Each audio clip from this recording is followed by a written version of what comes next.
Olá a todos e a todas que se inscreveram, né, no primeiro seminário do Lab e escolheram, né, esse mini curso para estar acompanhando, assistindo e debatendo aqui junto comigo. O mini curso Fazer Pesquisa, a elaboração de um projeto de pesquisa. Meu nome é Jaciara Azevedo Rodrigues, eu sou mestranda em História pela Universidade Estadual do Ceará, a UES, sou especialista em estudos de História Local pela Universidade Estadual da Paraíba e sou graduada em História também pela Universidade Estadual Vale do Acaraú, aqui no Ceará. Sou cearense. E desde já eu gostaria de destacar o prazer incrível, né, de contribuir de certa forma com a aprendizagem, né, de vocês acadêmicos. Acho que sou suspeita um pouco para falar, mas eu sou apaixonada, né, pelo mundo acadêmico e é um enorme prazer mesmo estar trazendo um pouco do meu conhecimento, da minha experiência para vocês, né, que se não já tiverem desenvolvendo o projeto de pesquisa de vocês, com certeza já estão aí mapeando qual tema melhor para já iniciar a escrita desse projeto que é tão importante, né, para a elaboração do seu TCC, da sua dissertação de mestrado, né, para entrar numa seleção de mestrado. Então, espero que seja bastante proveitosa nossa reunião aqui. Qualquer dúvida que vocês tiverem, algo que não ficar tão claro, vocês podem comentar aqui abaixo do vídeo. Eu irei, né, tentar sanar as dúvidas de vocês. E vamos lá, né?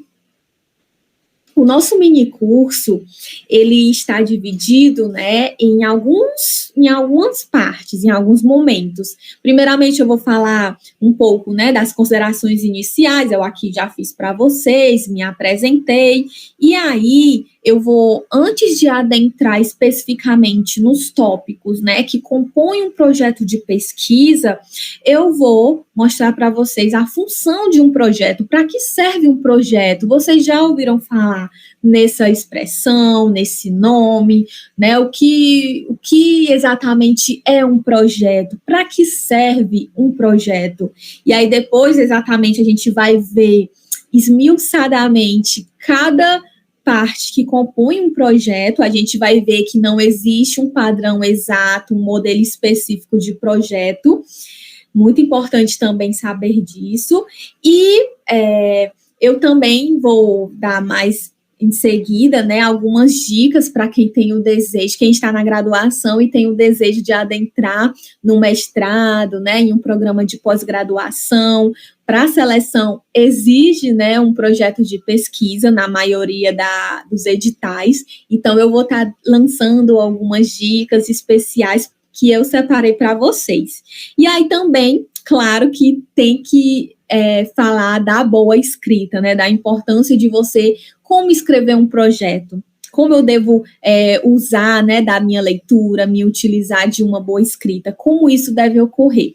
Então, essas são algumas partes que eu vou estar desenvolvendo aqui para vocês nesse mini curso. Aí, como eu falei para vocês, antes de pensar exatamente como fazer um projeto de pesquisa, a gente precisa refletir acerca de alguns aspectos. O que seria exatamente, né, a importância desse mini curso?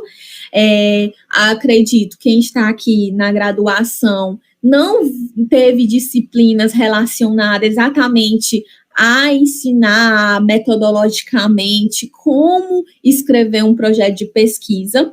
A disciplina que a gente tem mais próximo disso é a disciplina de metodologia do trabalho científico, né, que a gente normalmente vê no primeiro, segundo semestre da faculdade, e não é uma disciplina específica, né, de projeto de pesquisa. Muitas vezes a gente se sente um pouco perdido no momento de escrever o nosso TCC lá no final da graduação. Então, assim, de certa forma, né, eu pensei nessa escassez que há na graduação exatamente, né, até por conta da demanda dos orientadores, dos professores, de tentar trazer para vocês de forma mais didática e lúdica um pouco de como se deve, né, escrever, elaborar esse projeto tão importante. Então, a importância, né, justificando aqui a escolha dessa temática do mini curso para vocês, é bastante importante, sim, vocês terem em mente como construir esse projeto. E para que serve um projeto de pesquisa, né? Poxa, para que eu vou querer um projeto de pesquisa? Porque eu não posso já partir para a escrita do meu TCC, da minha dissertação, sem passar por um projeto de pesquisa. Normalmente, um projeto de pesquisa, ele é constituído de 10, 12 a 15 páginas, né? Isso vai variar muito, dependendo do seu tema, dependendo do edital que você está fazendo a seleção para o mestrado, dependendo de quantas páginas o seu orientador da graduação solicite. Então, varia, certo? E aí, o projeto de pesquisa, ele vai praticamente ser um guião para você, ele vai lhe guiar, né? Você vai arquitetar todo o esqueleto da sua proposta de pesquisa nele. Então, assim, todo o seu trabalho final de conclusão de curso, você vai tentar resumir em 15 páginas, em 12 páginas, que é um projeto de pesquisa. Então, assim, o projeto de pesquisa, ele oferece de forma enxugada, sintetizada, a ideia principal da sua pesquisa. O que você quer pesquisar, como você pretende fazer, quais meios você vai se utilizar para produzir essa pesquisa, para essa pesquisa ela conseguir ser concretizada, certo? Então, a importância de um projeto de pesquisa é fulcral, porque ela vai oferecer um norte, né, para nós, pesquisadores, na condução da nossa pesquisa. E aí, por isso que a gente vai bater muito na tecla aqui no nosso encontro de hoje, que a escrita de um projeto de pesquisa tem que ser o mais claro e objetivo possível. Você tem que tentar ser o mais objetivo que você puder. Porque como são poucas laudas que permite, né, um projeto de pesquisa, você precisa saber manobrar isso, né? Você não pode também perder tanto tempo escrevendo coisas que desnecessárias, né? Ser tão prolixo. Você vai tentar ser o máximo objetivo nessa escrita. Olha, o meu objetivo é esse, o meu tema é esse, eu vou trabalhar com gráficos, com tabelas, com imagens. Então, assim, é você tentar ser objetivo. Inclusive, um dos critérios para se considerar um bom projeto de pesquisa, que eles atribuem pontuação para isso, é a capacidade que você, como pesquisador, teve de ser o mais objetivo possível. Então, novamente, vou ressaltar aqui para vocês, tentar ser claro, né? E aí vem o questionamento: existe projeto de pesquisa na graduação? Olha, você aí já falou da importância de um projeto de pesquisa para a seleção de mestrado. Mas e na graduação? A gente já tem contato com esse projeto de pesquisa? E a resposta é sim, pessoal. Na maioria das graduações, né, varia de programa para programa, a gente tem a disciplina de pesquisa 1 e pesquisa 2. A TCC 1, TCC 2, é onde você, no 1, na parte primeira, é onde você vai construir o seu projeto de pesquisa. Normalmente, essa disciplina, ela é uma dos seus últimos semestres, né? Penúltimo, antepenúltimo, que você vai desenvolver esse projeto de pesquisa. E aí, justamente esse projeto, né, deve servir a você como uma ajuda depois para você dirigir sua pesquisa ao longo, né, dos meses. A gente vai ver o que tem um projeto de pesquisa necessariamente. Mas antes de saber os tópicos que constituem esse projeto, é importante pensarmos o tema. Para eu fazer um projeto de pesquisa, eu preciso ter uma pesquisa, né? Eu preciso saber uma temática, eu preciso explorar uma problemática que eu visualizo como relevante, tanto academicamente como na sociedade, uma problemática que vai me render bons frutos, uma problemática viável, né, de ser pesquisada. Não adianta você escolher, um tema ótimo, assim, beleza, que problema top que você está explorando, mas e você tem documento para explorar isso? Você tem referencial teórico sobre esse tema? Porque aí é onde você tem que pensar. Existe bagagem suficiente para você desenvolver esse tema? Então, antes de pensar o tema, você tem que pensar sobre esses aspectos também. A viabilidade que a gente vai ver posteriormente. E aí, a importância de quando você elaborar um título, né, para o seu tema, selecionar uma temática, você pensar o recorte, porque, assim, não tem como a gente pensar tanto um recorte espacial como um recorte de tempo, falando aqui para a galera da história. Não tem como eu pensar um projeto de pesquisa analisando um recorte bem grande, né? Assim, séculos e séculos. É quase impossível, né? Em poucos anos da sua graduação ou do seu mestrado, você conseguir explorar todos esses anos. E também isso vale para espaço. Eu não posso escolher o bullying na Europa. Imagina, a Europa é um continente, a Europa ela abrange, né, uma diversidade de culturas, uma diversidade de países, cidades, estados, então, assim, é enorme. Então, o bom mesmo, e para garantir que você não tangencie o seu tema, é você saber recortar exatamente aquilo que você quer trazer para a sua pesquisa.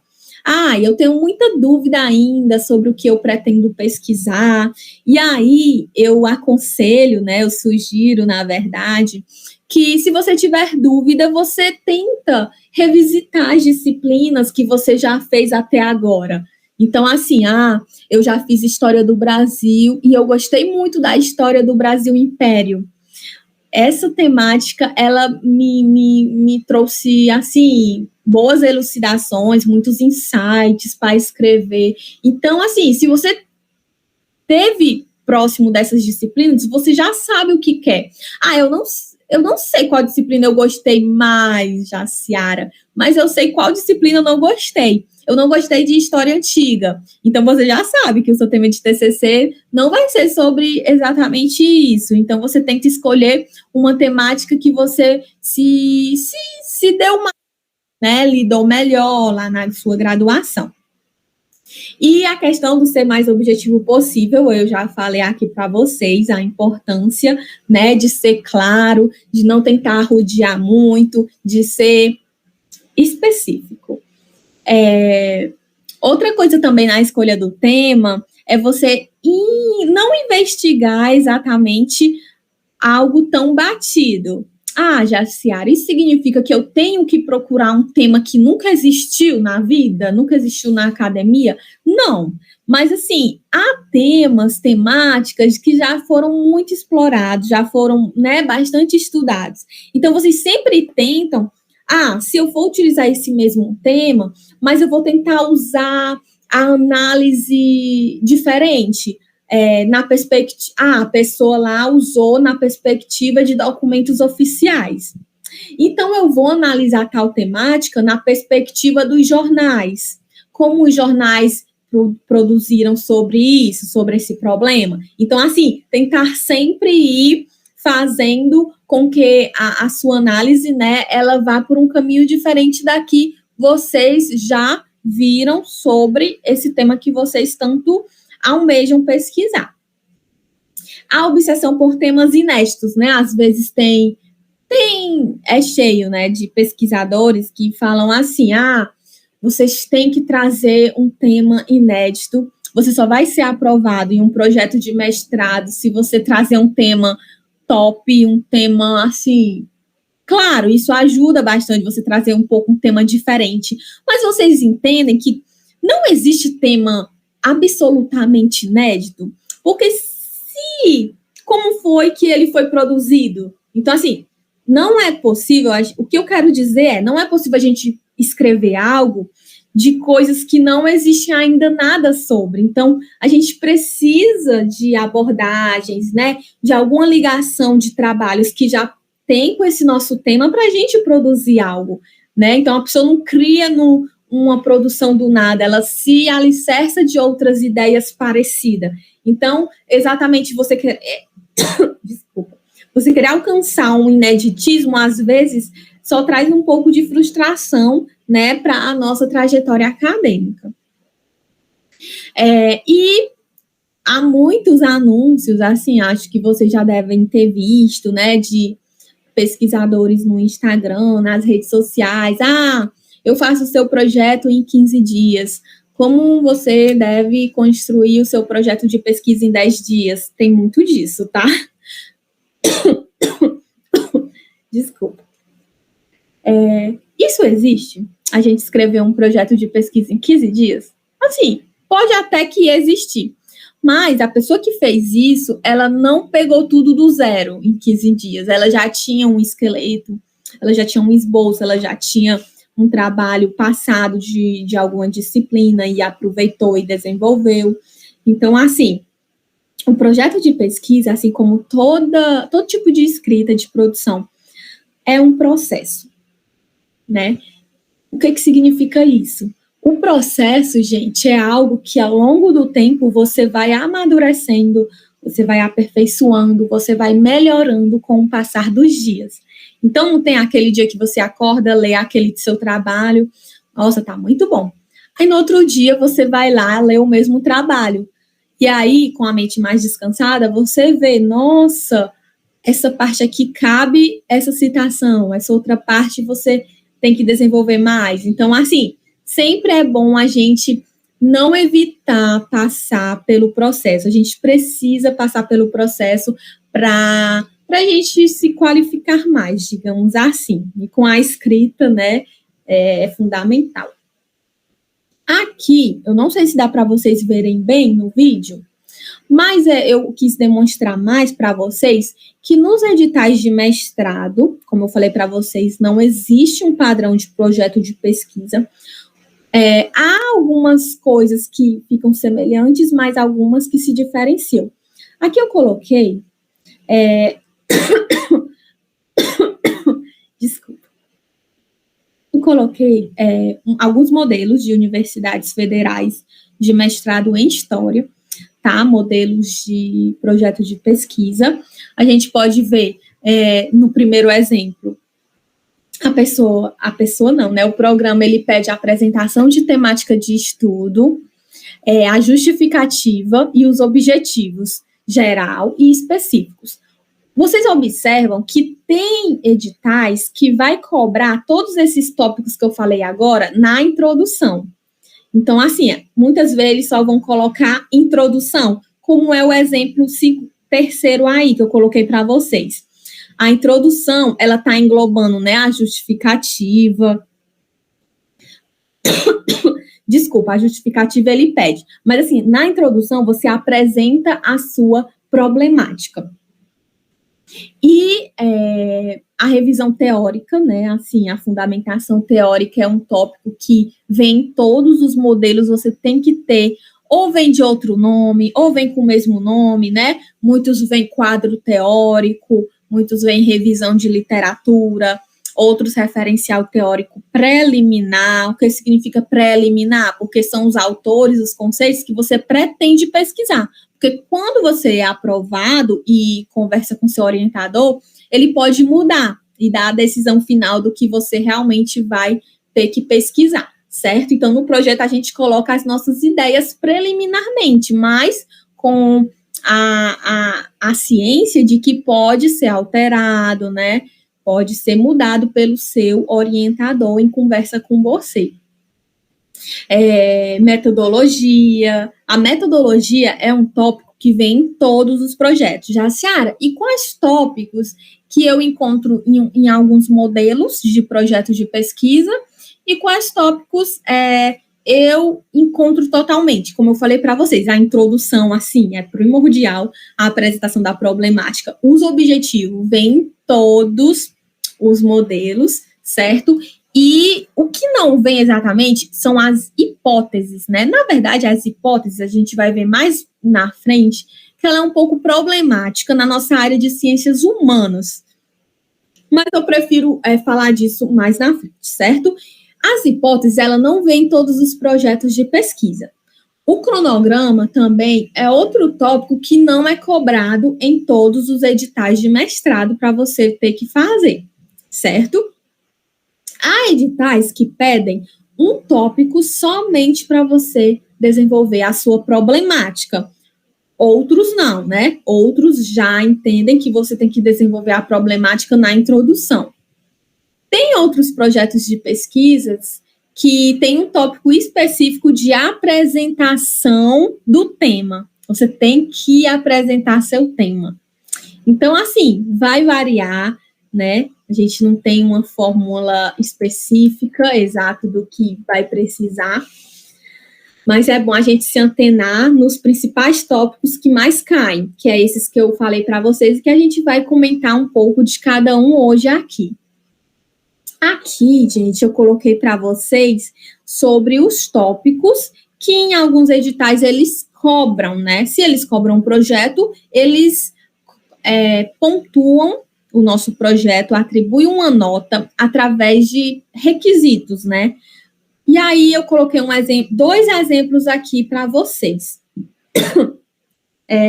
O primeiro a gente vê, né? Clareza na exposição, se você expôs a sua fundamentação teórica e o seu problema, né, de forma clara e objetiva, aí isso vale um determinado ponto. A capacidade que você teve de elaborar os seus objetivos específicos e geral, se você teve esse discernimento, né, de saber a diferença do específico para o geral, se você alinhou os objetivos com a sua problemática, porque assim, se os objetivos eles não tiverem nada a ver com a problemática, de nada vai adiantar, não é mesmo? Então, tudo tem que ser conversado e dialogado nos seus tópicos do seu projeto. Objetivos, tem que conversar com a metodologia, tem que conversar com o referencial teórico, tem que conversar com a sua bibliografia, tá bom? E também, aí no primeiro exemplo, né, eles atribuem a questão de referências como uma pontuação, as referências de vocês. Se vocês usaram autores muito antigos, se vocês usaram autores muito novos na historiografia, e cadê os clássicos? Então, a gente vai ver depois em referências essa problemática mais detalhada. E aí, gente, tem outro projeto, eu estava vendo outro exemplo também de pontuação, que eu não trouxe aqui para vocês, que cobram pontuação pelas normas da ABNT. Então, assim, por que eu tenho que saber as normas da ABNT? Justamente para isso, para você se dar bem na escrita, né, de um projeto de pesquisa. Aí eles atribuem. Você foi bem na ABNT? Será se ele fez uma citação conforme a ABNT? Será se está formatado, margem, espaçamento, tamanho da letra? Será se está correlato com a norma da Associação Brasileira? Então, eles sempre investigam isso. Claro que vai variar, né? A questão da coerência entre os parágrafos. Eu lembro que eu cometia muito esse erro no início da minha graduação. Eu estava um parágrafo falando de algo e no seguinte parágrafo eu mudava repentinamente. Não faz vergonha eu afirmar aqui para vocês, porque acho que faz parte do processo, né? Hoje, quando eu vejo que eu fazia isso, a gente sente uma gratidão, a gente sente que um crescimento, uma maturidade acadêmica, né, que foi desenvolvida ao longo do tempo. E aí quebrava o raciocínio totalmente de um parágrafo para o outro. Eu não sei quem nunca fez isso, né? Mas a coerência, a coesão, ela é muito fundamental na nossa escrita, principalmente, né, nos critérios para seu projeto de pesquisa ser aprovado no mestrado. E a argumentação, né? Não adianta você trazer um tema ótimo, apresentar, expor um problema muito pertinente se você não argumenta e não defende por que aquele tema, por que aquele problema, ele é importante de ser pesquisado. Então, você tem que defender, entre aspas, né, com unhas e dentes, aquela sua proposta de pesquisa. E agora, a gente vindo, né, para a estrutura do projeto de pesquisa, eu elenquei aqui, né, os principais tópicos que, claro, para eu ter trazido esses tópicos para vocês, eu já vi, né, muitos editais de mestrados, principalmente em história, mas assim, em outras áreas também, praticamente, né, se cobra uma introdução, se exige a formulação de um objetivo, certo? Aí a estrutura do projeto. Primeiro a gente vai falar da introdução, depois da justificativa, os objetivos, o quadro teórico, as hipóteses, que eu falei para vocês que era problemática, pois é, metodologia, cronograma e bibliografia. A gente vai falar, né, desses tópicos aqui hoje especialmente. Qualquer dúvida que vocês tiverem em algum desses pontos, né, e não ficar claro, vocês podem perguntar, não se acanhem nos comentários, certo? Antes de entrar exatamente, né, faço várias introduções, a gente vai para delimitação, para viabilidade, para lacuna. É importante, sim, eu explorar esses 3 conceitos que fazem muita diferença na sua produção. Primeiro, a delimitação. O que seria delimitar? O que a gente já conversou anteriormente, a questão do recorte.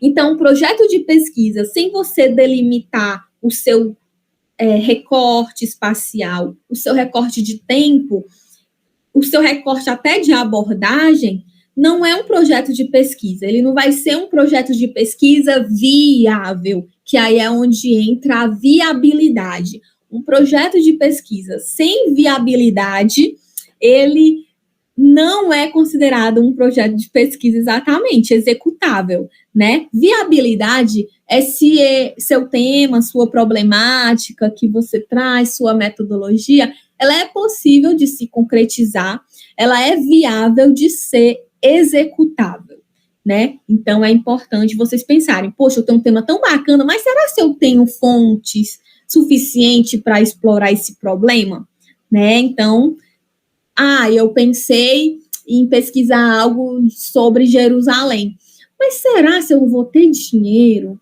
para chegar, para viajar até lá, para fazer minhas pesquisas de campo lá? Então, assim, entendeu? Vocês têm que demonstrar no projeto que vocês têm a viabilidade. Vocês mostram o caminho, vocês mostram o problema e mostram os caminhos que vocês vão explorar para chegar nos resultados da sua pesquisa. Mas esses caminhos, eles não podem ser impossíveis, né? Eles têm que ser fáceis de ser executados, certo? Lacuna. Jaciara, que palavra é essa? Eu nunca ouvi falar na lacuna. Lacuna, gente, é como se fosse uma brecha que há na literatura sobre seu tema.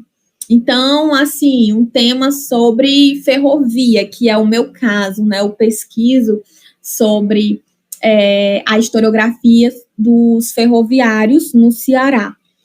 E aí, para eu chegar nesse tema, né, eu vi toda uma imensidão de histórias que abordam a ferrovia, os ferroviários, e aí prestei atenção em qual parte deixa a desejar alguma problemática. Não foi explorado ainda os conflitos dentro do mundo do trabalho dos ferroviários no interior. Por quê? O pouco trabalho que tem é concentrado em Fortaleza. Mas e os ferroviários do interior? Será que eles sentiram da mesma forma impactos do mundo do trabalho como os ferroviários de Fortaleza? Então, a lacuna é você ver o que ainda não foi pesquisado para tentar dialogar com o que foi pesquisado e, assim, você construir a sua pesquisa. Então, assim, uma pesquisa sem lacuna não é uma pesquisa, porque a lacuna, ela anda junto com a problemática da sua pesquisa, certo? Então, a lacuna é como se fosse um vazio lá na historiografia que você, como pesquisador, vai ter a capacidade de preencher e contribuir com a historiografia. Então, para começar aqui exatamente, né, os tópicos, já começou faz um... Eu queria, né, dedicar algum tempo para falar da introdução. Bom, o que seria exatamente a introdução em um projeto de pesquisa? O que eu devo colocar, Jaciara? Vão anotando aí, gente. Isso aqui são informações riquíssimas que, no meu tempo, eu queria muito ter tido isso. A introdução, ela é o cartão de visita do seu trabalho, né? Digamos assim. É onde o avaliador, é onde o leitor, né, que está fazendo a leitura do seu trabalho, ele vai ser recebido e recepcionado. E aí, se for uma introdução mal construída, ele vai se sentir mal recebido. E aí ele até vai parar de ler seu trabalho. Poxa, se na introdução o sujeito foi dessa forma, quem dirá nas outras partes do texto. Então, a introdução é onde você localiza o seu leitor, aonde ele vai pisar, o que ele vai encontrar no seu trabalho, apresentar o seu tema. Tudo isso, gente, todos esses tópicos que eu estou falando para vocês, que vocês têm que terem noção, tem que ser muito sintetizado, muito objetivo, como eu falei anteriormente, tá? Então, o que eu devo fazer, Jaciara, no primeiro parágrafo de uma introdução? Prestem bem atenção. Apresentar o tema, claro, assim, qual é meu tema, né? Então, eu vou dar aqui o exemplo da minha pesquisa. A referida proposta de pesquisa tem como tema aí os ferroviários no Ceará e suas memórias. Aí, gente, trazendo aqui para o meu tema, para tentar recortar aqui para vocês. Os ferroviários, a ferrovia, ela passou por administrações distintas ao longo dos anos. E aí, teve várias empresas que administraram. E aí eu pego somente quando a Refesa, que é a Rede Ferroviária Federal, quando o governo passou, né, a maioria das ações foi para o governo administrar a ferrovia no Ceará. Então, assim, eu pego exatamente esse governo, que é onde os ferroviários vão ser mais pagos, né, digamos assim, é onde eles vão sentir uma diferença entre a outra administração passada com a da própria Refesa. Então, eu recortei, veja só, eu não trouxe qualquer ferroviário, eu não trouxe os ferroviários que construíram a ferrovia no Ceará, porque tem muitos trabalhos já sobre isso, de ferroviários, né, retirantes também, trabalhadores, que fizeram lá os trilhos, que instalaram os trilhos, os dormentes lá no chão. Eu não trabalho com esses sujeitos, eu trabalho já com uma história mais contemporânea, né, década 60, 70, que simboliza as décadas que a Refesa administrou. Beleza, Jaciara, e tu para quando? Em 1997. Quando? Aí eu tenho uma justificativa, né? Porque todo recorte, gente, você precisa explicar a razão por que você escolheu. Tanto o ano de início, quanto o ano, né, do final. Por quê? E não é só escolher, não. Você tem que explicar na introdução por que você escolheu esse intervalo de tempo. E aí, quando você define isso, né, apresenta seu tema com o seu recorte, você vai fazer um apanhado da literatura. Você vai dizer, em poucas palavras, claro, o que já foi produzido sobre esse tema. E, logicamente, quando você fala sobre o que já existe sobre essa temática, você automaticamente também toca no terreno da lacuna, né? O que agora eu preciso se pesquisar sobre essa temática. Então, é onde, na introdução, você pega um espaço para falar da sua lacuna, né? O vazio que há nessa historiografia que precisa ser explorado mais. E aí, quando você faz essa lacuna, né, produz, você faz uma argumentação, você tem que argumentar, né, o problema da pesquisa. Qual é esse problema? A minha problemática tá, gente, não tem segredo, é você ser objetivo. O meu objetivo específico os meus objetivos, na verdade, que a gente vai ver que tem mais de um. A minha problemática principal então, assim, é você ser claro. E aí você vai argumentar, né, com... Muita gente usa uma pergunta como, assim, você sabe se seu tema, ele é interessante, se você consegue fazer uma pergunta a partir dele, ele tem uma pergunta. E outra coisa também, você sabe se seu tema é interessante e objetivo, se você teve a capacidade de explicar ele em 3 minutos. É desafiador, né? Principalmente para nós de humanas. Mas, assim, é você exercitar essa capacidade de objetividade, de síntese, porque isso é muito importante, gente, e acho que é algo que precisa muito ser desenvolvido para nós, pesquisadores, historiadores, para a gente conseguir adentrar na sociedade. Por que que os jornalistas, as produções deles conseguem, de certa forma, ser conhecida por ter uma linguagem acessível do que de um próprio historiador, por ter utilizado uma linguagem rebuscada? Então, a gente tem que refletir sobre isso, sobre o nosso papel de historiador, sobre a nossa responsabilidade de tentar atingir as pessoas, como a gente pode chegar nessas pessoas, né? Porque quando a gente produz, a gente tem que pensar no leitor. A gente não pode produzir só para a academia. Meu trabalho vai ficar no repositório da faculdade, da universidade, e pronto. Então, assim, uma boa pesquisa, ela tem que ter isso, sabe? Além como eu falei já para vocês, além dessa contribuição, desse rigor científico, mas uma leitura leve, uma leitura objetiva, sem tentar, né, fazer uma coisona. E os objetivos, assim, você tem que separar esse parágrafo na sua introdução, o parágrafo dos objetivos. Tanto o objetivo geral quanto o objetivo específico, né? E aí o contexto da pesquisa, pode você dar um apanhado, assim, de uma parte, assim, quando se começou a ser pesquisado esse tema, então você faz um breve contexto. Claro que não é aquele contexto histórico muito demorado, até porque é um projeto, não é ainda o seu TCC, então tenta, né, ser breve. E a justificativa também, né? Se o modelo do edital não tiver o tópico de justificativa, você tem que fazer a justificativa na própria introdução, não esqueçam disso. Mas a gente vai tocar no tópico justificativa mais lá na frente um pouco, tá? Desculpa. E aí, como eu falei para vocês, né, a introdução, ela é o cartão visita do leitor, e a primeira impressão é a que fica.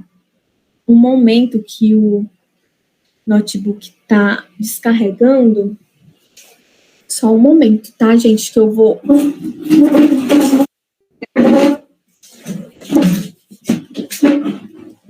Um momento.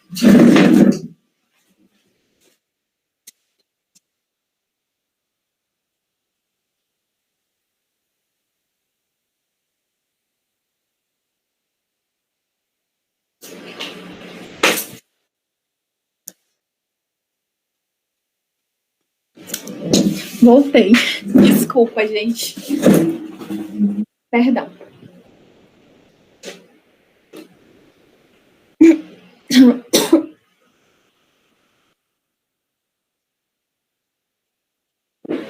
Estou me adaptando a esses meios tecnológicos. Pronto. Então, a gente parou, né, na introdução, que é o cartão de visita. Na introdução é onde, né, o seu leitor, ele vai construir a primeira impressão. E vocês sabem que no senso comum é muito usualmente a gente falar, né, assim, a primeira impressão é a que fica. E no mundo acadêmico, é muito sobre isso, quando a gente vai para a escrita de um trabalho e vai ler a introdução, né, desse trabalho.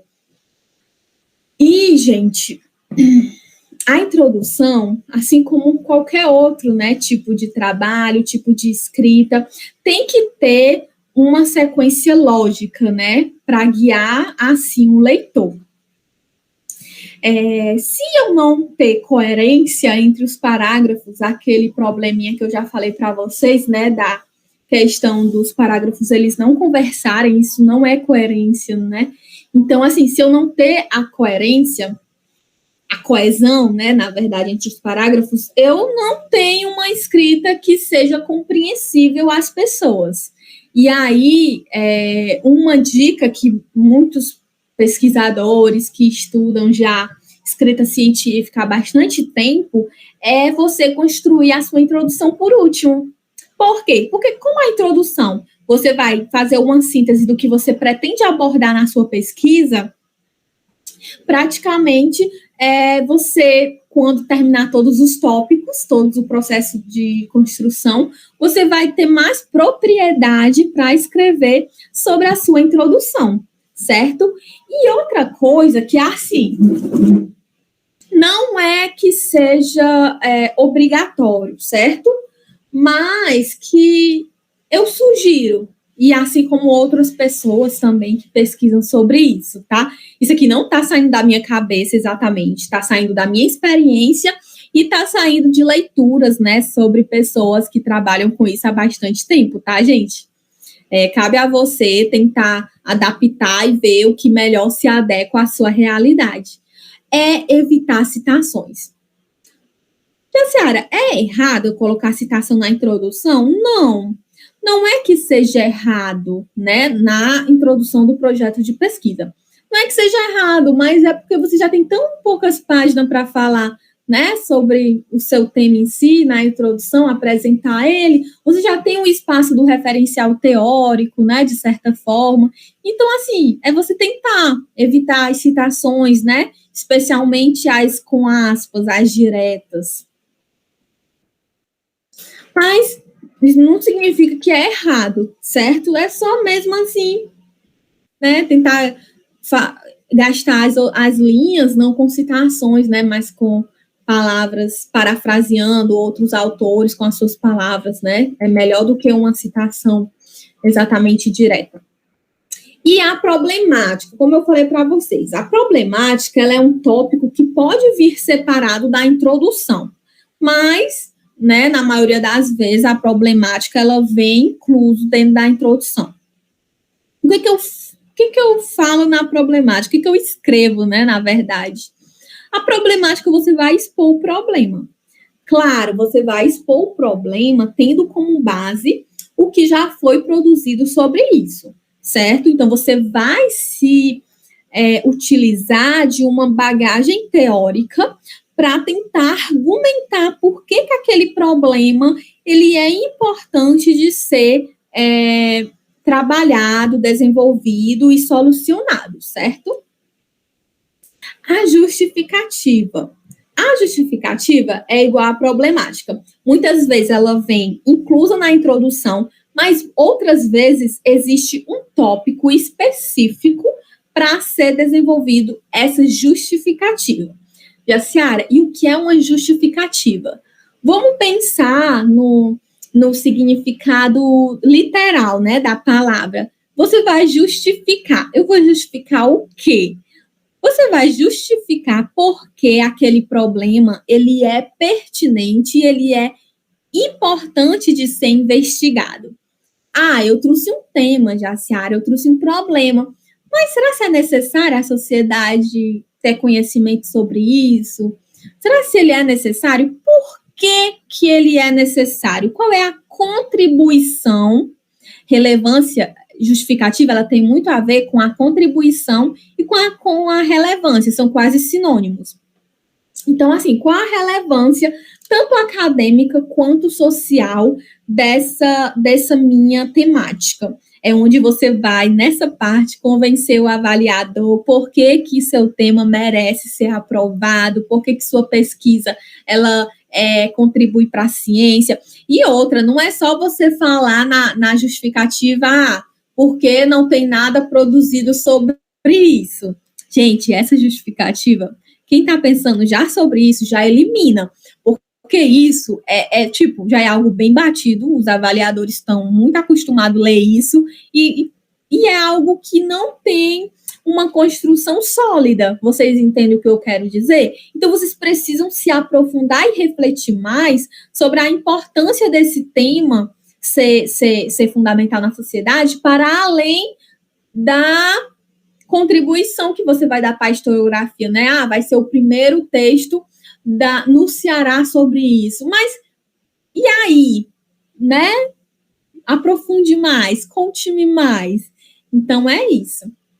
E aí eu coloquei, né, a relevância tanto social quanto acadêmica. É importante pensar o seu tema dentro da universidade, mas como o meu tema, ele pode atingir a sociedade de uma maneira ampla, de uma maneira específica, de uma maneira feliz, como pode chegar a essas comunidades, né, a esses grupos de pesquisa, de sujeitos que eu pesquiso. Por exemplo, eu pesquiso os ferroviários, certo?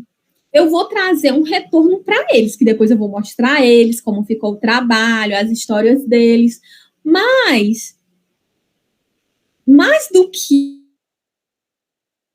contribuir para eles, que foram os meus sujeitos de estudo, é importante, gente, contribuir e trazer essa história para a sociedade. Vocês não concordam? É importante trazer as memórias e as suas histórias também para as outras pessoas que não são familiarizadas com esse tema, com esse tempo de trabalho deles, conhecerem também sobre isso. Então, é importante também trazer, né, os que estão ao redor. E a originalidade, que é quase a mesma coisa que o ineditismo, né? Você tentar, assim, como eu falei para vocês, o meu tema, ele é original. Ele merece ser pesquisado porque ele é o primeiro a ser produzido sobre isso. Mas, entendeu? Que a gente já problematizou e já conversou aqui. Agora, a gente chega nos objetivos. De vez em quando eu vou olhar aqui a hora para ver se eu estou passando do tempo, tá? Porque eu falo demais. Os objetivos. Como eu falei para vocês, os objetivos, eles podem vir tanto inclusos dentro da introdução, quando, na maioria das vezes, né, vem um tópico separado para objetivo. Acho que é algo bem explícito, né, o que você tem que falar nos objetivos, só que muitas vezes o erro do pesquisador é não trazer o objetivo claro. É um objetivo assim, gente, um objetivo que o leitor demora a entender o que você realmente objetiva. Entendeu? Então, assim, é no objetivo tentar trazer palavras, pensar em toda palavra que você usa naquilo, certo? Os objetivos de uma pesquisa remetem às ações, são as ações, né, que você vai fazer nesse trabalho: analisar, explicar, examinar, investigar, avaliar, discutir, e sempre são iniciados com o uso, né, do verbo no infinitivo. Sempre tenham isso em mente. O que são os verbos no infinitivo, né? Terminados em ar, ir. E aí, né, tem a explicação também aqui nessa página do slide, que você pode tanto colocar os objetivos em tópicos, acho que fica muito mais organizado, do que fazer um texto sobre eles, sabe? Colocar em parágrafo. O que eu sugiro, né, é a apresentação deles em tópicos. Aí, a gente tem, né, o geral, que vai dar uma ideia bem ampla do que você quer pesquisar, certo? E os específicos. O que seriam os específicos? É como se fosse aquela ideia mais detalhada, né, mais profunda do tema geral que você tem, Então, você vai como se fosse debulhar, não tem debulhar feijão? Então, você vai debulhar aquele objetivo geral e tentar transformar em 3 objetivos específicos. Por que eu falo 3? É obrigatório ser 3, Jaciara? Assim, no mínimo 3. E no máximo 5, né? Nunca tentem passar mais do que isso. Porque nos editais nunca vem a quantidade de quantos objetivos vocês devem colocar. Mas o que a gente aconselha e que é mais geral, né, na escrita, é o mínimo 3, o máximo 5, certo? Depende muito do seu tema, depende do tamanho. Lembrem-se sempre, quanto mais objetivos específicos, mais o avaliador vai entender que você tem mais coisa para pesquisar, tem mais trabalho para fazer, aí ele vai pensar, poxa, olha o tanto de objetivo específico desse garoto. Será se vai dar tempo em 2 anos de mestrado fazer tudo isso que ele está prometendo aqui nesses objetivos? Então, assim, lembrem-se, né, da viabilidade, de tornar o seu projeto executável nesse prazo de 2 anos, que são, né, que é o mestrado. Aí eu coloquei aqui, quem quiser anotar, fique à vontade, alguns verbos no infinitivo que pode ser, assim, iniciar o seu objetivo. Registrar, identificar, levantar, estabelecer, comparar, descrever, demonstrar, diferenciar. Enfim, esses são os mais usados, né, com os objetivos específicos, certo? Acho que eu posso passar aqui. Agora chegamos nas hipóteses. Jaciara, por que no início da apresentação você falou que hipótese é algo problemático? Então, a hipótese, gente, geralmente ela é considerada algo ultrapassado nas ciências humanas, digamos assim. Mas como assim? Porque a hipótese, ela dá uma ideia de uma resposta provisória, de um resultado já estabelecido. E a gente sabe que nas ciências humanas é tudo, né, algo subjetivo, mas a hipótese, muitas vezes, é como se fosse um resultado esperado, algo que você aguarda alcançar com aquela pesquisa. Eu sei que é importante a gente ter essa noção prévia, mas vocês entendem que a hipótese ela é mais utilizada mais antigamente, em décadas passadas. Atualmente, a maioria dos editais não estão vindo mais com hipóteses, certo? Principalmente das ciências humanas.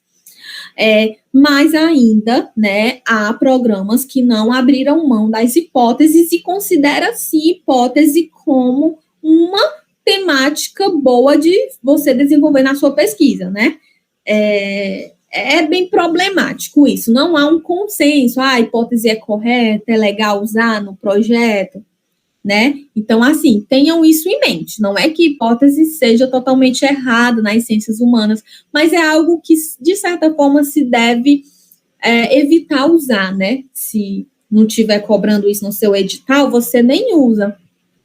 Quadro teórico. Agora, a gente vai passar para o quadro teórico, a gente está extrapolando um pouco o tempo, para tentar dar tempo de ver tudo que eu tenho para vocês hoje, que eu preparei. O referencial teórico, revisão de literatura, né? É onde você vai colocar os seus conceitos, os seus principais autores que abordam daquela temática, daquele campo da história.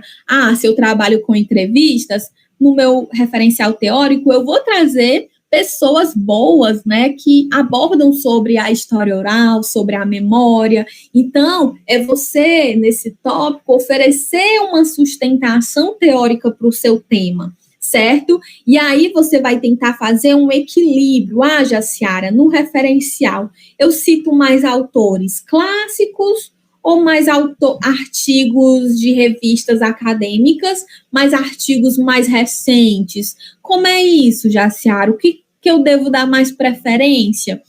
Infelizmente, né, não existe você usar mais tal coisa do que outra. Você tem que equilibrar. você precisa tanto usar aqueles mais clássicos, claro que a gente não deve abrir mão, né, dos clássicos, mas não é você trazer somente os clássicos, até porque hoje os editais, né, a avaliação é bastante exigente quando vê as bibliografias. Se vê que você usou referencial muito antigo, significa que ele não tem domínio do que está sendo produzido sobre esse tema mais recentemente. Vocês entendem que isso é bem problemático, então é bom vocês também trazer os pesquisadores da contemporaneidade, quem está pesquisando sobre isso também. E aí vocês conseguem fazer um diálogo bacana. Claro, quando eu falo em diálogo, eu não estou dizendo para você concordar com o clássico. Vocês podem traçar contradições. Então, vocês entendem? No quadro teórico é você também ver o estado da arte. Ou palavra bonita, eu acho tão linda essa expressão, o estado da arte. Ela é usada na nossa esfera acadêmica para demonstrar que você vai saber o que é o estado da arte, né? Você tentar saber até que ponto o seu tema ele está sendo pesquisado, ele foi desenvolvido, até que ponto. Então, é você ver toda uma literatura sobre aquele tema e descobrir o estado da arte dele, o estado onde ele precisa ser explorado mais. Então, é você saber, olha, existe tal conceito sobre esse tema, tal autor pesquisou sobre isso no meu tema, mas eu vou pesquisar essa outra tal coisa do meu tema. Então, vai significar que você teve domínio das leituras antigas sobre isso, que você explorou, né? As leituras mais clássicas, e que você agora tem a capacidade de saber a lacuna, né? De você fazer e elaborar o estado da arte.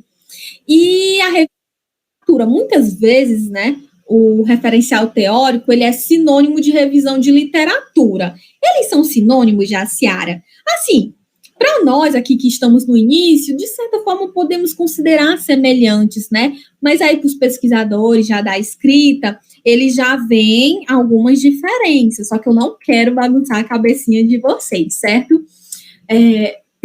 Vamos pular, né? Pular agora para a metodologia. Bom, Jaciara, o que eu tenho que desenvolver na metodologia do meu projeto de pesquisa, né? O que eu coloco? As dicas que eu tenho para metodologia é você tentar, né, separar nos parágrafos, em primeiro momento, em segundo momento eu vou pretender fazer tal coisa, em primeiro momento, sempre em primeiro momento a gente tenta falar que vai investigar a literatura sobre aquele tema, né? Você vai descobrir o estado da arte daquele seu problema. Aí você fala, em segundo momento, eu pretendo ir a campo fazer entrevistas com os meus sujeitos de estudo. Em outro momento, eu pretendo... tem tantos passos, né? Tudo vai depender do seu tema. Então, eu gosto muito do em primeiro momento, porque fica algo organizado e o leitor vai saber o que você pretende fazer primeiro, né? E aí você vai dizer na metodologia, né, como você vai pesquisar aquilo, através de quais ferramentas, através de qual método. O tipo de pesquisa também é uma pesquisa quantitativa. Você vai usar questionário, você vai utilizar o Google Forms, você vai utilizar uma pesquisa aberta, uma entrevista semi-estruturada. Quantos participantes vão fazer parte do seu estudo? Você vai entrevistar 10 pessoas, 5 pessoas, onde essas pessoas estão, qual é a idade dessas pessoas. Então, assim, você vai explorar tal jornal, onde esses jornais estão, como você vai explorar eles, qual o recorte, qual data desses jornais você vai querer dar preferência. E você vai tentar, né, explicar o passo a passo mesmo, literalmente, de como você vai construir essa pesquisa. E o cronograma, vocês vão, né, assim, não existe normalmente os editais, eles não dão um modelo de cronograma, isso é o que mata, digamos assim. E aí a gente fica um pouco confuso se vai fazer o cronograma em meses, em 2 meses, em semestre, e aí fica algo tão assim aberto que aí a gente fica sem ideia exatamente. Mas vai depender do seu tema, né? Do seu tempo, da sua rotina. O cronograma é onde você vai organizar as atividades durante os 2 anos de mestrado, né? Se for um projeto para seleção de mestrado.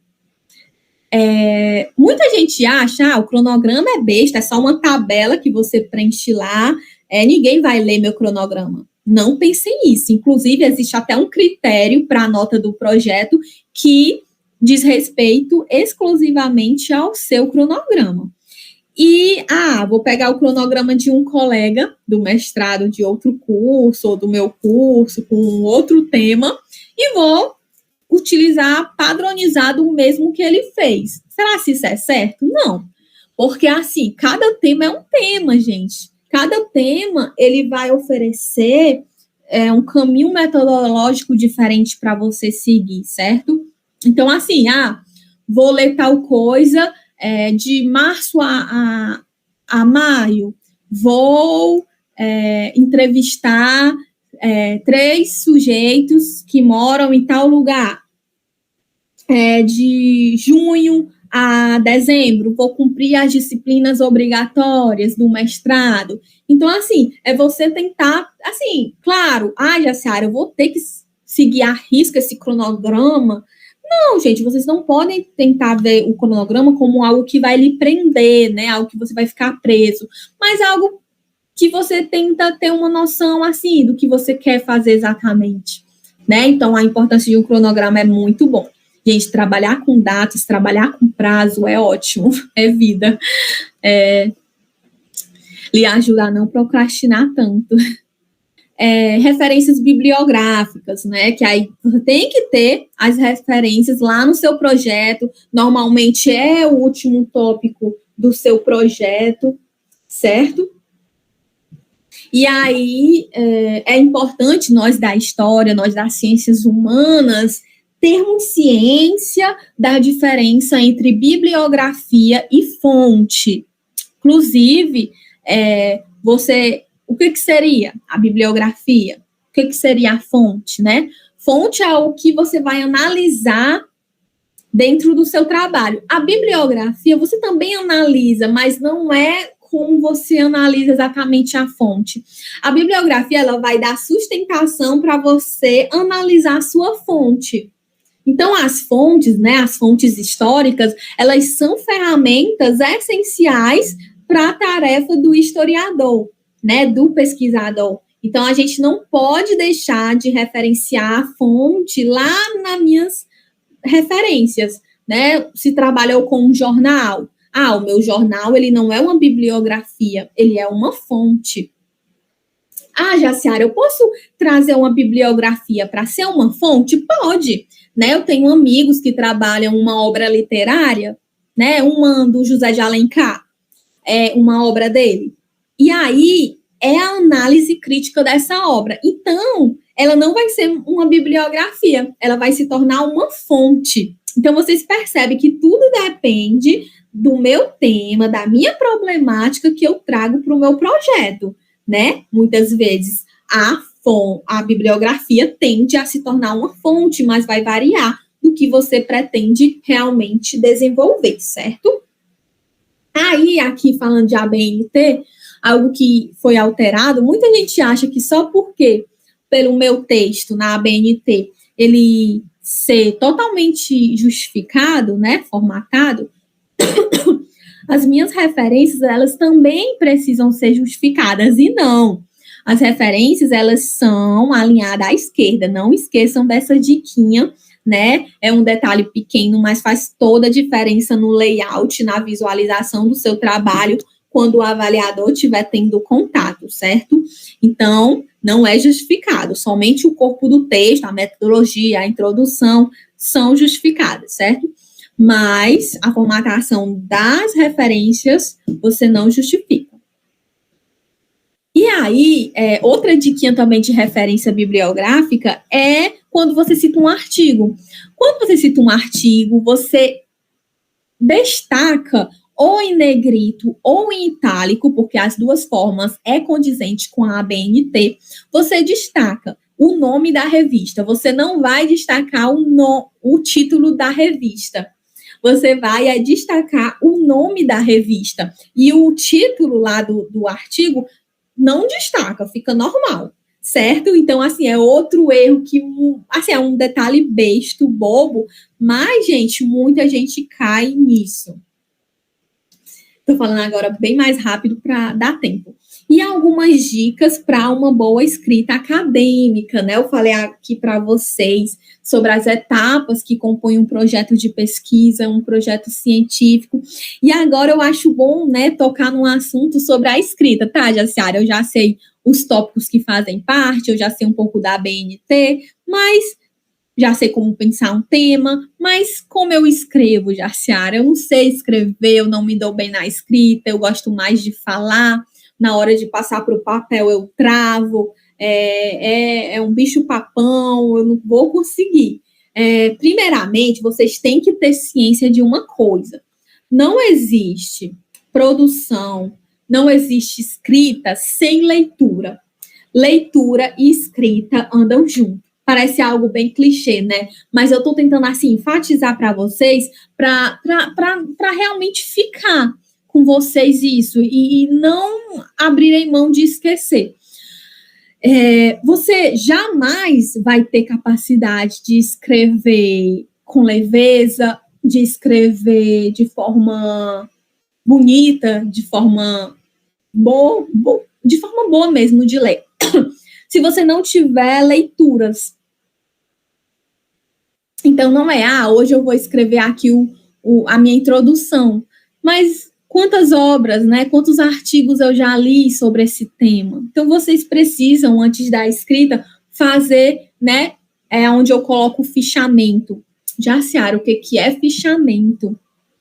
O fichamento, né, ele pode ser tanto comentado quanto só mesmo destacado, é uma ideia que você coloca, marca destacada, sobre as ideias principais do seu texto. Então, na hora de você estar fazendo essas leituras para a sua escrita, você vai destacando, você vai escrevendo as partes principais, para quando for na hora da escrita, você ter a lembrança. Muita gente, o erro de muita gente é, eu estou lendo aqui esse artigo, eu estou me lembrando de tudo. Aí chega amanhã, a pessoa não lembra mais de nada. Então, assim, anotar é vida. Não abram mão da anotação, gente. Na hora da escrita, ela dá muitos insights, ela é maravilhosa. Outra coisa, a escrita é processo. Eu já falei para vocês sobre isso, né? Acho que não vou nem bater de novo nessa tecla. E a importância de revisar. É importante você revisar o seu texto. Eu fiz aqui... Gente, o meu projeto de mestrado, eu lembro que eu entreguei para uns 3 professores universitários avaliar. E aí eles foram me dando sugestões, me dando dicas, também enviei para amigos que estavam no doutorado. Então, assim, aquele amigo que você tem, que, né, está na pós-graduação já, você tenta, né, entregar para ele dar um feedback. Gente, isso melhora demais o nosso texto. Então, sempre tentem ver aí essas parcerias. E a estrutura de um bom parágrafo, né? Tem muitas coisas para falar sobre esse tópico, mas, assim, o principal é a coerência, né, dentro do parágrafo, mas você tentar não fazer períodos muito longos. Então, tentem, no máximo, 2 linhas, né, para finalizar uma ideia. Tem textos, porque eu sou revisora de escrita acadêmica, tem TCCs, né, de alunos que vêm me entregar para eu revisar. Gente, 5 linhas para chegar no ponto final. Quando eu chego lá na última linha, eu já nem lembro do que eu estava lendo no início do período dele. Então, assim, vocês entendem que quanto mais você dá o ponto final, melhor fica para o seu leitor raciocinar e entender seu texto? Pois é. Agora, gente, para finalizar mesmo essa primeira parte aqui da apresentação, eu gostaria que vocês, né, eu não sei quem aqui já terminou a graduação, quem já está no mestrado, quem já pensa em doutorado, mas eu queria que vocês pensassem em uma temática. Eu estou no 2º período da graduação. não tem problema. Pensem numa temática, num problema, né, com aquelas dicas que eu dei de como você pensar em um tema. E aí, eu vou propor uma atividade, mas já destaco, não é obrigatório, vocês, né, vão fazer por opção, caso alguém sinta o desejo e a vontade. Vocês vão enviar para o meu e-mail. Essa temática, ela, assim, a introdução, né, um pouco da introdução, os objetivos, né, vocês vão tentar, quem já tem também um projeto de pesquisa pronto, que só está esperando propor para um edital de mestrado, também pode me enviar, e assim, o que eu puder fazer para ajudar vocês, né, mandem para esse e-mail, o que eu puder fazer para ajudar e dar ideias e sugestões, eu faço para vocês. Aí vocês só se apresentem, que são do mini curso, para eu dar preferência a vocês, certo? Aí vocês, Jaciara, eu não tenho o projeto ainda, mas eu já tenho um tema. Aí você manda, escreve no Word o tema, escreve o objetivo, que aí eu tento dar ideias, né? De qual ator, de qual caminho metodológico e teórico você deve percorrer, certo? Mas não é obrigatório, como eu já falei aqui. Agora, a gente vai mais, né, para aquelas pessoas que têm o desejo de ingressar no mestrado. A gente vai para falar um pouco sobre isso, para quem quer adentrar, né, no mundo da pós-graduação. E aí, a gente tem várias etapas que compõem a aprovação no mestrado. A gente tem a prova escrita, a gente tem a carta de apresentação. Essa carta de apresentação, gente, ela não é obrigatória em todos. De todos os editais que eu já vi, pouquíssimos cobraram a carta. Normalmente, o que tem mais de etapa é a prova escrita, que assim, não abrem mão. Apenas na pandemia que algumas universidades estavam abrindo mão. Estava tendo logo o projeto de pesquisa, a avaliação dele. Por conta da pandemia, não tinha como fazer a prova, né? Presencial e nem online. Aí, o que é necessário mesmo vocês saberem mais? A prova, o projeto como segunda etapa, a entrevista como terceiro. A entrevista é onde você vai fazer a arguição do seu problema, do seu tema, onde você vai defender por que você merece ser aprovado com aquela pesquisa. A proficiência, o que é a proficiência? É um teste de inglês, né, uma prova de inglês, de espanhol, de alguma língua estrangeira, que você tem que fazer e obter a média, para demonstrar que você não que você é expert em outra língua, mas que você manja um pouco daquela outra língua, porque isso significa que você vai ter capacidade de ler artigos sobre aquela linguagem, né, naquele idioma. Aí a proficiência, ela é cobrada tanto no ingresso, tem editais de mestrado que já cobra no início, por isso que é importante você ler o edital bem direitinho. Tem proficiência que se cobra somente quando você já entra no mestrado, aí com um ano você é obrigado a entregar essa proficiência. Então, assim, varia de programa para programa. E o currículo Lattes, na maioria das seleções, não é apenas classificatório, não é eliminatório. Então, assim, há pessoas que conseguem ser aprovados no mestrado que obtiveram nota 0 no currículo. Então, tudo isso vai depender da concorrência, vai depender de qual mestrado você está tentando, de qual programa, certo? No meu tempo de seleção, eu lembro que a nota do meu currículo Lattes me levou para o primeiro lugar, né? Os meus outros colegas não tinham uma nota tão alta quanto a minha. E aí, né, por eu ter entrado em primeiro lugar, eu lembro que eu ganhei a bolsa, sou bolsista da CAPES atualmente, ganhei a bolsa por mérito, né? Então, acho que foi uma grande satisfação para mim. Agora, gente, eu vou mudar o slide, certo? Para a gente finalizar.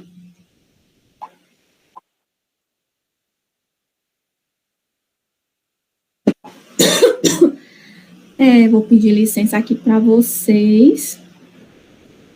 Deixa eu ver se eu acerto. Espero que... Espero que dê certo aqui.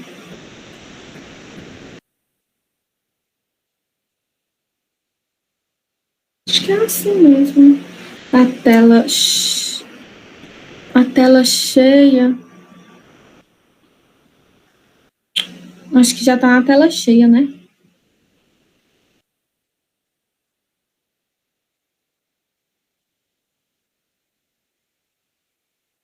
Acho que é assim mesmo. Gente, eu só consegui assim mesmo. Pronto. Dicas para você que deseja adentrar, né, no mundo da pós-graduação. O que você precisa saber? Assim, eu tracei, elaborei, né, com as minhas palavras, algumas dicas, né, mesmo que simples, mas assim, faz toda a diferença para a sua aprovação no mestrado, né? Você já tem aí o suporte para construir o projeto de pesquisa de vocês, já tem a minha ajuda que eu me disponibilizei aqui para vocês, e algumas dicas para aperfeiçoar melhor. Para alguns, essa dica vai ser um pouco tarde, né? Mas para quem está aí no início da graduação, comece desde cedo na sua graduação. Por quê? Né? Eu lembro que todos os semestres da minha graduação eu era monitora, eu era bolsista de iniciação científica. Existem vários programas, né, que as universidades ofertam. Eu sei que é concorrido, mas assim, se a gente tentar, a gente nunca vai saber se vai dar certo. Então é importante sim arriscar, né? Quem arrisca não petisca. Então assim, tentem, só vai, né? E aí eu participei também do CA, eventos, né? Semana de História, eu era monitora, eu participava de simpósio, eu elaborava mini curso, participava até como ouvinte. Então, assim, na minha graduação, eu já fui para evento nacional. Eu fui um em Piauí e outro em São Paulo. Então, assim, também é bom vocês investirem em apresentar os trabalhos em outras universidades, além da que vocês estudam. E viver o ambiente da universidade, né? Para quem quer seguir essa carreira de pós-graduação, é muito importante isso. Sobre escolher o tema e delimitar o tema, né? Que eu já conversei aqui com vocês. E vocês já terem uma noção. Ah, Jaciara, eu sei que quero um mestrado, só que eu não sei qual universidade eu vou querer. Então, assim, é vocês saírem pesquisando. Mestrado em História na UF, Federal do Piauí, mestrado em História na Estadual do Ceará, mestrado em História na Unesp. Então, é vocês saírem pesquisando de universidade para universidade e conhecerem a proposta de cada programa. Por quê? Cada mestrado tem uma linha de uma área de concentração. E dentro da área de concentração, há as linhas de pesquisa. Então, vocês têm que ver quais linhas se adequam mais para a temática que vocês querem pesquisar. Ah, minha temática é sobre história e gênero, né? Eu vou para um mestrado que tem a área de concentração, história social, dá certo, né? Se você conseguir, dar certo. Então, assim, é vocês tentarem sempre ver, porque tem até um dos critérios para vocês serem aprovados no mestrado, é se seu tema ele está dentro da área de concentração e se ele está dentro de alguma linha de pesquisa do mestrado. Essas linhas de pesquisa, elas são construídas com base na formação do professor, dos professores que compõem aquele programa, certo? Então, você pode, às vezes, ter um tema ótimo, nossa, um tema que você tem fonte, você tem tudo para desenvolver aquele tema, mas se não tiver dentro de nenhuma linha de pesquisa dos avaliadores, dos professores, você não vai ser aprovado. Então, muitas vezes, algumas vezes você pode submeter um projeto de pesquisa para uma universidade, para um programa de mestrado, e você ser reprovado. Aí você, nossa, meu projeto estava muito ruim. Às vezes, gente, nem é porque o nosso tema é ruim, não é porque o nosso problema está mal elaborado. Eu acho que estou ficando... É por conta somente que não combinou a área de concentração com o meu tema. Então, por isso que eu digo que é importante, antes da gente submeter nosso projeto para aquela universidade, ver qual é a área de concentração que aquela universidade se interessa, né? Não sair mandando o nosso projeto sem conhecer a estrutura do programa de mestrado. E maratonar editais de mestrado. Eu lembro que, assim, o meu hobby, na época da minha graduação, era ler editais de mestrado. Eu amava, gente, porque aí eu ia conhecendo o que se cobrava, eu me imaginava em cada etapa daquelas.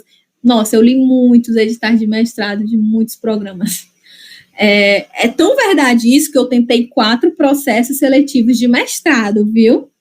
E passei nos 4. Depois foi uma guerra para decidir qual eu ia cursar. Mas aí já é minha experiência, já é algo mais profundo, né? Vamos focar aqui.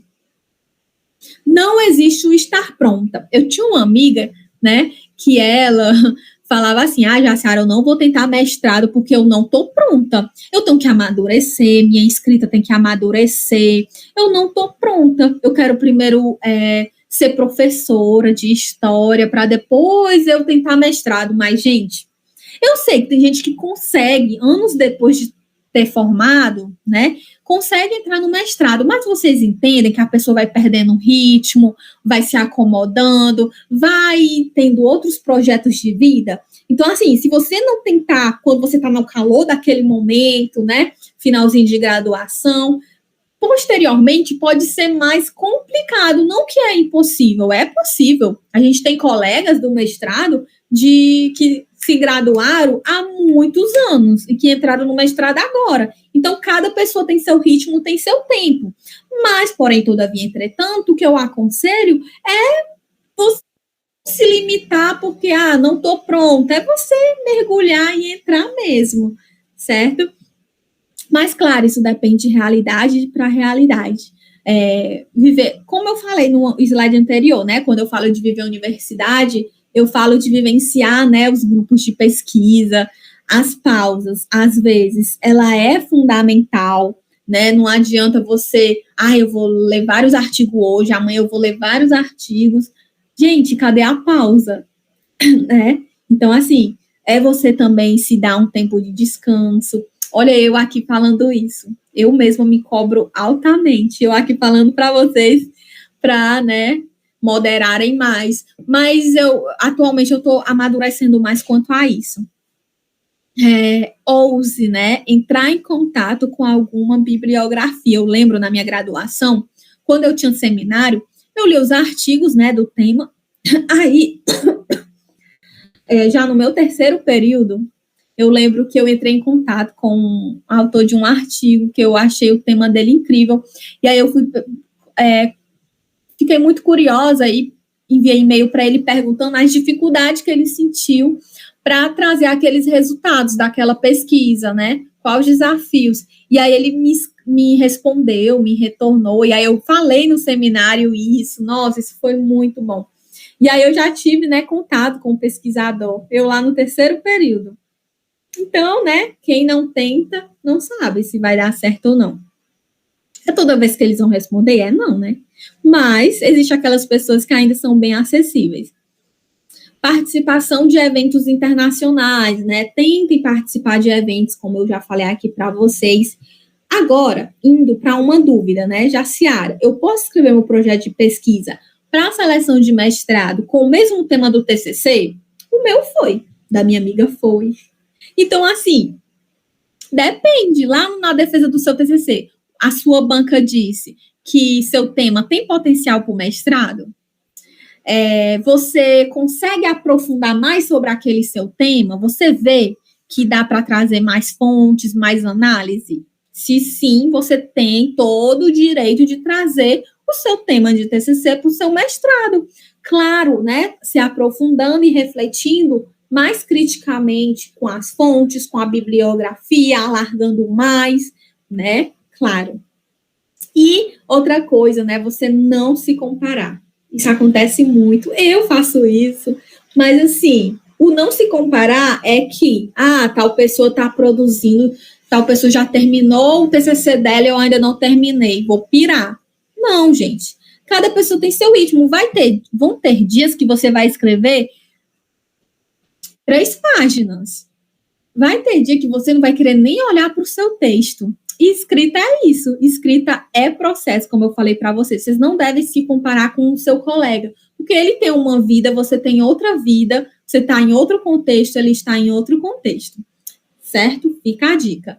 Seguir as páginas acadêmicas, o follow. Gente, meu Instagram, eu sigo muito Instagram, né, de pessoas que trabalham com pesquisa científica, que encorajam a gente a tentar processos seletivos de mestrado, falam sobre a ABNT, falam de escrita, promovem cursos de escrita acadêmica. Então, assim, inspirem-se nessas pessoas.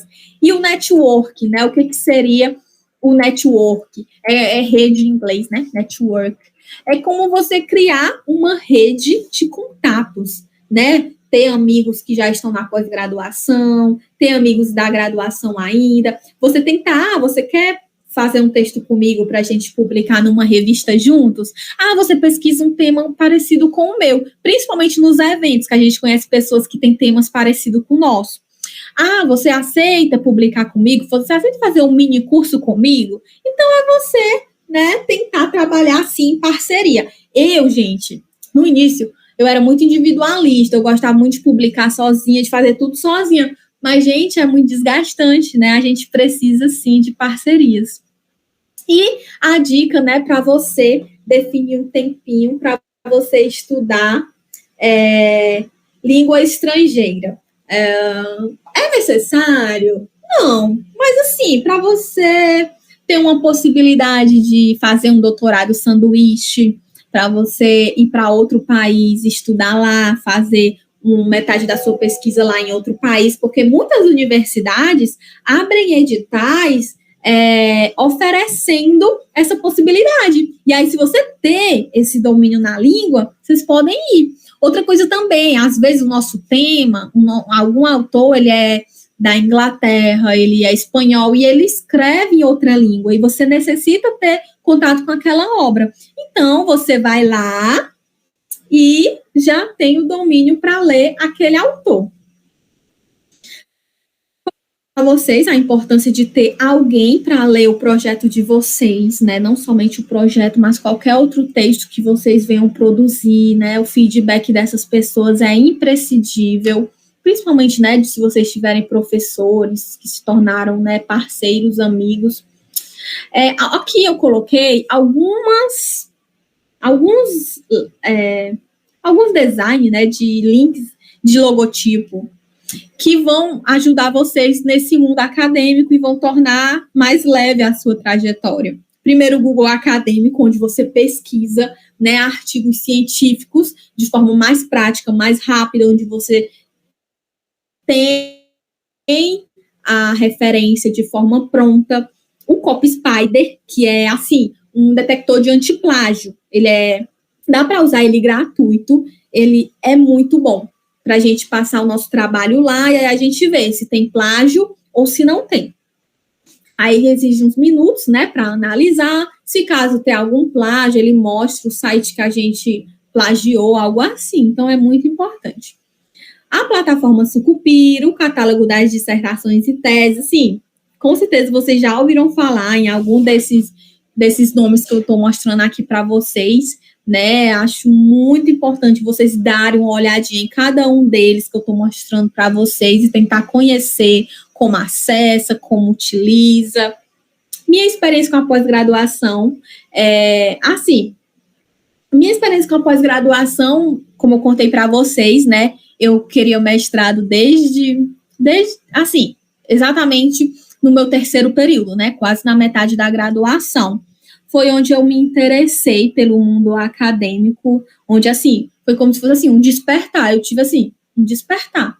E aí eu comecei a me engajar, participava, estava envolvida em muitas atividades. E aí o meu currículo Lattes foi só sendo alimentado. Eu saí da minha graduação com um capítulo de livro, um artigo publicado e outros resumos publicados, só que eram em anais, né? Mas em revista, somente um artigo e um capítulo de livro, mesmo em livro.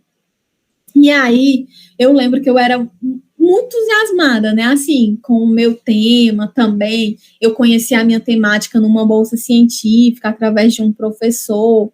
Então, e cada vez que eu apresentava meu tema para um simpósio temático, em eventos, as pessoas sempre elogiavam, né, assim, o entusiasmo que eu falo da minha pesquisa, Eu acho, gente, que assim, um ponto importante para você dar continuidade à sua pesquisa, de você não parar, é você ter paixão pelo seu tema. É você não escolher qualquer coisa para pesquisar. É você ter aquela identificação com aquela temática, sabe? Porque quando tudo apertar, tudo ficar mais difícil, você se desanimar, você se agarra naquela paixão que você tem. E aí eu sempre fui muito elogiada, né, nos simpósios, pela forma que eu falo da minha pesquisa, da propriedade que eu tenho de falar sobre isso. Isso foi só me encorajando até tentar o mestrado. Então, assim, é importante vocês terem, claro que não é aquela paixão fanática exacerbada, é você também ter a posição crítica de um pesquisador, né? Mas é você também gostar daquilo. Eu já tive vários entraves, né, obstáculos, principalmente na busca pelas fontes históricas, né, que a gente tem. O mundo da pesquisa não é só flores, há os terrores também. E aí eu lembro, né, muitas coisas assim que eu já passei para ter acesso às fontes, né? Mas no final, assim, se não fosse pelo meu gosto da minha pesquisa, pelo apreço que eu tenho, pela contribuição que eu tenho vontade de oferecer, eu já tinha desistido. Então, é só para vocês saberem que o caminho é difícil, mas, né, a gente consegue. Eu coloquei aqui uma frase, né, para a gente fechar aqui a abordagem. Gostaria que vocês parassem agora o que vocês estão pensando. Eu sei que é um pouco difícil a gente pausar os nossos pensamentos, né, mas tentar ler essa frase com bastante atenção. Cada um constrói a sua história. Ninguém disse que seria fácil. Eu não estou aqui dizendo para vocês que é fácil ingressar no mestrado, que é fácil permanecer no mestrado, porque ingressar é diferente de permanecer. Mas, apesar de pensar muitas vezes em desistir, o propósito, aquela meta de vida, sempre deve ser maior. Te desejamos uma linda história de vida. Não desista, vale muito a pena. Nossa, gente, a recompensa depois, imagina, você tem todo um trabalho para construir um artigo para um evento, e aí eles mandam um e-mail depois, seu trabalho foi aceito para ser apresentado. Nossa, isso é muito gratificante, a gente sente um espírito de produtividade, assim, super alto, então vale muito a pena. E por último, eu coloquei aqui para vocês o meu Instagram, tanto, né, o pessoal quanto o profissional. Caso alguém tenha interesse, eu sempre posto, estou postando editais de mestrado, sempre posto coisas de história. Esse Prof. Dejaci, gente, ele é um que eu ensino, né, a construir um projeto de pesquisa, as etapas, eu compartilho toda a minha trajetória acadêmica, tudo que eu faço, todos os meus passos, se eu sou aprovada num simpósio, se eu publico um artigo aqui, qual revista eu publiquei, então eu tento sempre, né, eu gosto muito de ajudar, gosto muito de ensinar, acho que faz parte, né, do nosso ofício de historiador, e atualmente eu estou entrando no último semestre do mestrado, já me qualifiquei, que a gente passa por uma qualificação, graças a Deus, amém, Senhor, vou me embora mais nunca, vou me embora sim, gente, inclusive, começo do próximo ano, né, em 2024, eu irei estar finalizando o meu mestrado, se Deus quiser, né, como eu falei para vocês, é difícil, mas é difícil, é um prédio bem alto, a gente tem, né, que ter sempre em mente a nossa meta de vida, os nossos objetivos, claro que prezar, né, pela saúde mental é fundamental, mas com muito esforço a gente consegue. Então, era isso que eu queria transmitir para vocês. Deixa eu tentar parar a apresentação aqui. Obrigada, né? Acho que eu fiquei um pouco até descabelada, mas não tem nada, não. O que vale é o conteúdo, né, pessoal? Obrigada a todos e a todos que ficaram até o final. Eu agradeço a oportunidade, né, de ter falado um pouco, né, da minha experiência, da minha trajetória. É sempre muito gratificante. E qualquer dúvida, como eu falei para vocês, eu coloquei, né, o contato, tanto do e-mail quanto Instagram, caso alguém queira entrar em contato, comentar o vídeo, fiquem à vontade. Fiquem à vontade para entregar atividade, caso assim vocês, né, lembrem-se sempre, não existe o estar preparado, né? A gente faz o que o momento, né, oportuniza a gente. Então, era isso que eu queria falar para vocês hoje no nosso mini curso. Agradeço a experiência e obrigado para quem ficou até o final. Tchau, tchau.